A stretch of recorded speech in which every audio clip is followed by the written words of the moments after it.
بسم اللہ الرحمن الرحیم 35 نمبر درس میں ہم پڑھیں گے آج والتوابع خمسۃ توابع 5 ہے۔ التابع الاول الصفت پہلا تابع کیا ہے؟ صفت ہے۔ صفت دو قسم پر ہے۔ الاول هو تابع يدل على معنى في متبوعه، مطبوع کے اندر جو معنی موجود اس پر دلالت کرے، جیسے جاءنی رجل عالم، تو عالم رجل کی صفت ہے نا، موصوف صفت، اس کو تابع مطبوع کہتے ہیں۔ والثاني هو تابع يدل على معنى في متعلق مطبوعه، دوسرا وہ مطبوع ہے، دوسرا وہ تابع ہے کہ جو مطبوع کے متعلق کے معنی پر دلالت کرے۔ کیا معنی؟ ایک تو مطبوع ہوتا ہے نا، دوسرا مطبوع کو کوئی متعلق ہو، کوئی بھی چیز جو اس کے ساتھ تعلق رکھے، کوئی نسبت رکھے، اس کے اندر جو معنی ہے اس پر دلالت کرے۔ جیسے جاءنی رجل حسن غلام، ایسا شخص ہے کہ اس کا لڑکا بہت حسین ہے، او ابوہ۔ والقسم الاول یتبع مطبوع فی عشرۃ اشیاء، اگر پہلی قسم ہو کتابی مطبوع کے معنی پر دلالت کرے تو پھر 10 چیزوں میں موصوف صفت کا تابع مطبوع کا موافق ہونا ضروری ہے، ایک جیسا ہونا ضروری ہے۔ پھر طریق و تنکیر دونوں معرفے ہوں گے یا دونوں نکرے، و تذکیر و تانیث دونوں مذکر یا مؤنث، والافراد و التانیث والجمع دونوں یا مفرد یا تثنیہ یا جمع۔ الٹ پلٹ نہیں کر سکتے کہ ایک جگہ تثنیہ لے، دوسری جگہ مفرد، ایک جگہ مذکر دوسرا مؤنث۔ والرفع والنصب والجر، رفع نصب جر میں بھی، جس لحاظ زیدون العالم، دیکھی العالم عندی رجل عالم نکرے ہے، رجلان عالمان، رجال عالمون، امرأة عالمة، امرأتان عالمتان، نسوة عالمات، دیکھیں کتنی ترتیب سے۔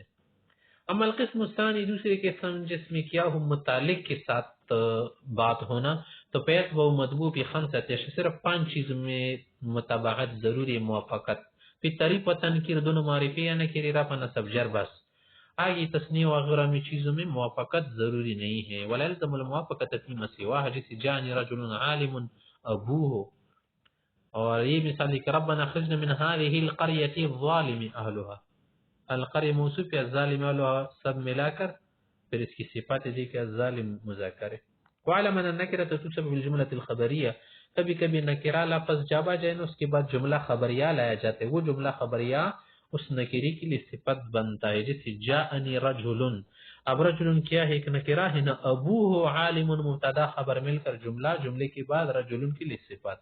وحینئذ لابد فی الجملة من ضمیر یعود الی النکرہ، پھر جملے میں ضمیر ضروری ہے جو نکری کی طرف لوٹے دے، کہ ابو ہو عالم میں ہو جو ہے نا، یہ ضمیر ہے نا جملہ میں، یہ ضمیر کسی طرف لوٹ رہی ہے؟ رجلن کی طرف۔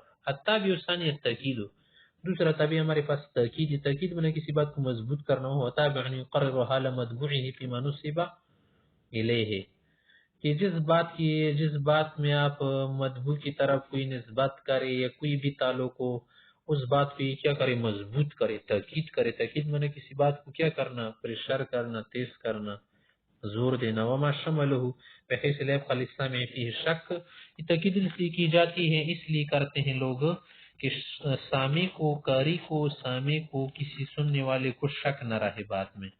اور یہ تاکید دو قسم پر ہوتے، کبھی لفظاً ہوتے، کبھی معنی ہوتے، لفظی و معنوی۔ تاکید لفظی اصل بتکرار اللفظ، لفظ مکرر لاؤ، ڈبل ٹرپل، جیسے زید زید قائم، میں کروں کہ زید کڑا ہے، تو سوچ رہے امر کیا، ضرب زید، مارا مارا زید نے، تو سوچ رہے اس نے کھانا کھلا، کھانے کا کھلاتے، ڈنڈے دیے، ڈنڈے لگے۔ وہ ان زیدن قائم، یقیناً زید کھڑا ہے، سوچ کی بات نہیں، کھڑا ہے ادھر، جاؤ مارے گا تجھے۔ والتاکید المعنوی لها 8 الفاظ، تاکید معنی آپ 8 الفاظ اس میں یوز کر سکتے، جیسے نفس، جاء زید نفسه، یار زید آیا ہے، خود ہی آیا ہے، ورنہ جا کر بار دیکھو۔ عینه، کھیلا کھلتا، تسنیہ کے لیے استعمال ہوتے، کل اجمع اکتا و ابتا و افسا، یہ بھی استعمال ہوتے، اکتاون ابتاون افسون، اس طرح بھی بول سکتے ہیں۔